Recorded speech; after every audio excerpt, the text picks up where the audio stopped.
Reels वाली बहू।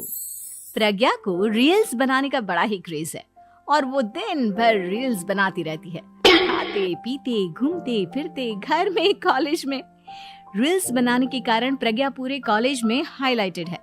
जहां उसकी रील्स सभी को पसंद आते हैं, वहीं मनीषा चिंता में डूबी रहती है। एक रोज जब खाते हुए प्रज्ञा रील्स बना रही होती है, तब मनीषा कहती है, 1 मिनट भी चैन नहीं है इस लड़की को। ये नहीं कि खाना तो आराम से खा ले, लेकिन नहीं, अरे थोड़ी देर रील्स नहीं बनाओगी तो आसमान नहीं टूट पड़ेगा। अरे मम्मी, इसी को तो कहते हैं डिटर्मिनेशन। तुम नहीं समझोगी ये सब। हे भगवान, इस लड़की को सद्बुद्धि दे। जब देखो तब टेढ़ा बाका मुंह बनाती रहती है। मनीषा की बात का प्रज्ञा पर जरा भी असर नहीं होता और वो खाते खाते रील्स बनाती रहती है। दिन बीतने लगते हैं और देखते देखते प्रज्ञा का कॉलेज भी खत्म हो जाता है। आए दिन कोई ना कोई मनीषा को प्रज्ञा की शादी करवाने का सुझाव दी जाता है। सब ठीक ही कहते हैं, प्रज्ञा की शादी कर देनी चाहिए। अपने घर के काम काज में व्यस्त हो जाएगी तो खुद ही ये रील्स और नाच गाना बंद हो जाएगा। मनीषा और प्रेम प्रज्ञा के लिए एक अच्छा लड़का ढूंढने लगते हैं और तभी विकी का रिश्ता प्रज्ञा के लिए आता है, जिसने प्रज्ञा को उसकी रील्स देखकर पसंद कर लिया था। अगले दिन विकी अपने माता पिता के साथ प्रज्ञा के घर पहुंच जाता है और प्रज्ञा साड़ी पहने हाथों में चाय की ट्रे लिए उनके सामने आती है। जब विकी को पसंद है तो हमें भी बहू पसंद है। बहन जी, आप बारात की तैयारी कीजिए। एक बार लड़का लड़की अकेले में बात कर ले तो अच्छा रहेगा। हाँ हाँ, क्यों नहीं। मनीषा विकी को प्रज्ञा के कमरे में भेजती है, जहां प्रज्ञा पहले से ही रील्स बना रही होती है। तभी विकी कहता है, आ गए आपके साजन जी। हमारे साथ ये रील्स कंप्लीट करती तो और भी अच्छा रहता। अच्छा जी, अब आ ही गए हैं तो बना ही लो आपके साथ। दोनों मिलकर रील्स बनाते हैं। जब वी मीट और तुरंत पोस्ट भी कर देते हैं। फिर विकी कहता है, जब आप साड़ी में चाय लेकर आए तब मुझे लगा कि कहीं मैं गलत घर में तो नहीं आ गया। अब सही है। दोनों की शादी पक्की हो जाती है और शादी के दिन भी प्रज्ञा रील्स बनाने से चूकती नहीं। यहाँ तक कि बारात के समय भी नाचते हुए रील्स बनाती है। सभी लोग प्रज्ञा की तारीफ के पुल बांध देते हैं और प्रज्ञा नाचती गाती अपने ससुराल चली जाती है। सब कुछ अच्छा चल रहा होता है। प्रज्ञा यहाँ भी दिन भर हर चीज की रील्स बनाती रहती है। लेकिन कुछ दिनों के बाद जब सुनीता कहती है, बहू, ये रील्स के साथ साथ कुछ काम भी कर लिया करो। वैसे तुझे और क्या क्या बनाना आता है? मम्मी जी, वैसे तो सब कहते हैं कि मैं सब कुछ अच्छा बनाती हूँ, लेकिन मुझे लगता है कि मैं मैगी अच्छा बना लेती हूँ। हाँ, कॉफी भी अच्छा बना लेती हूँ और मुंह तो सबसे अच्छा बना लेती हूँ। हैं? अच्छा अच्छा। सुनीता अपना माथा पकड़ लेती है और कहती है, बहू, कुछ खाना बनाना भी सीख लेती। मम्मी जी, मैं लंबी प्लानिंग कर रही हूँ। जल्दी ही मैं इतनी फेमस हो जाऊंगी कि मुझे पैसे मिलने लगेंगे। हम दोनों सास बहू राज करेंगे, राज। नौकर काम करेंगे और लोगों की तो लाइन लगेगी हमसे मिलने के लिए। तेरा दिमाग खराब हो गया है क्या बहू? हंसी मजाक तक ठीक है, लेकिन इस तरह घर नहीं चलते।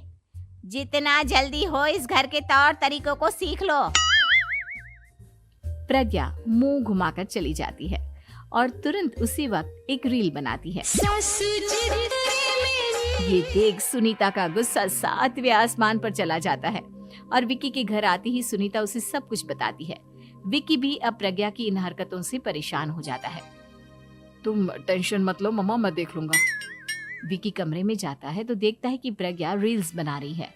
विकी बड़े ही प्यार से प्रज्ञा से कहता है, प्रज्ञा, इन सब के लिए मैं तुम्हें मना नहीं कर रहा हूँ, लेकिन फिर भी हर वक्त तो ये अच्छा नहीं लगता ना। समझने की कोशिश करो, मुझे भी तुम्हारा थोड़ा वक्त चाहिए। मैं जब ऑफिस से आता हूँ तो मुझे समय देने की जगह इसी में लगी रहती है। तुम ज्यादा ही सोच रहे हो। तुम भी मेरे साथ रील्स बनाओ ना, तुम्हें भी बहुत अच्छा लगेगा। तुम्हें इज्जत से कोई बात समझ में नहीं आती क्या? दिमाग खराब हो गया है तुम्हारा इस चकाचौंध से। अगर तुमने अपना रवैया नहीं बदला तो मैं तुमसे दूर चला जाऊंगा। तुम ही रिश्ता लेकर आए थे, मुझे लड़कों की कमी नहीं थी और ना आज है। विकी दरवाजा पटक कर चला जाता है।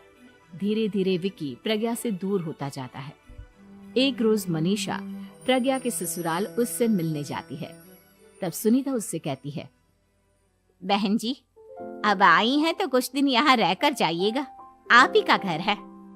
हाँ मम्मी, बहुत दिन हो गए तुम्हारे साथ एक भी रील नहीं बनाई मैंने। प्रज्ञा तुरंत अपने फोन में रील्स ऑन कर लेती है।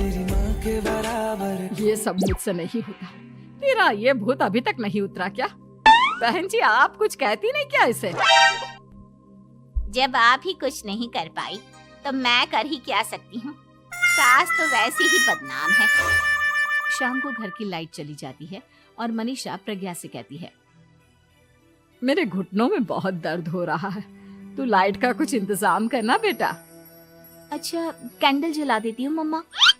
प्रज्ञा गाते हुए कैंडल जलाती है और खिड़की के पर्दे के पास रख देती है। मनीषा, जिसे बहुत दर्द हो रहा है, वो सो जाती है और प्रज्ञा हमेशा की तरह अपने रील्स में लग जाती है। उधर कैंडल की वजह से पर्दा आग पकड़ लेता है और मनीषा के कमरे में आग लग जाती है। बचाओ, कोई है, बचाओ। सभी भागते हैं और विकी कमरे की आग बुझाने में लग जाता है, लेकिन तब तक मनीषा आधी जल चुकी थी। मनीषा की हालत देख प्रज्ञा रोने लगती है। विकी मनीषा को तुरंत हॉस्पिटल ले जाता है और उसे एडमिट कराता है। विकी प्रज्ञा से कहता है, देख लिया ना, तुम्हारे इस नाच गाने की वजह से आज तुम्हारी माँ की जान जाते जाते रह गई। अब पता नहीं तुम और क्या चाहती हो। उधर डॉक्टर कहते हैं, इनकी हालत बहुत नाजुक है, आधे से ज्यादा जल चुकी है। प्रज्ञा रोती हुई मंदिर में जाती है और भगवान के आगे जाकर कहती है, भगवान, मेरी माँ को ठीक कर दो। मैं कसम खाती हूँ हाथ से ये रील्स बनाना छोड़ दूंगी। बस मुझे मेरी माँ वापस मिल जाए। 2 दिन बीत जाते हैं और मनीषा खतरे से बाहर आ जाती है। पेशेंट अब ठीक है, आप लोग उनसे मिल सकते हो। सब कोई मनीषा से मिलता है और प्रज्ञा सबके सामने अपना फोन तोड़ देती है। मुझे माफ कर दो मम्मा, मैंने तुम लोगों की बातों को नजरअंदाज किया। बेटा, कोई भी चीज जरूरत से ज्यादा खराब है। मैंने तुम्हें रील्स बनाने से कभी मना नहीं किया, लेकिन हर वक्त एक ही चीज तो सही नहीं है।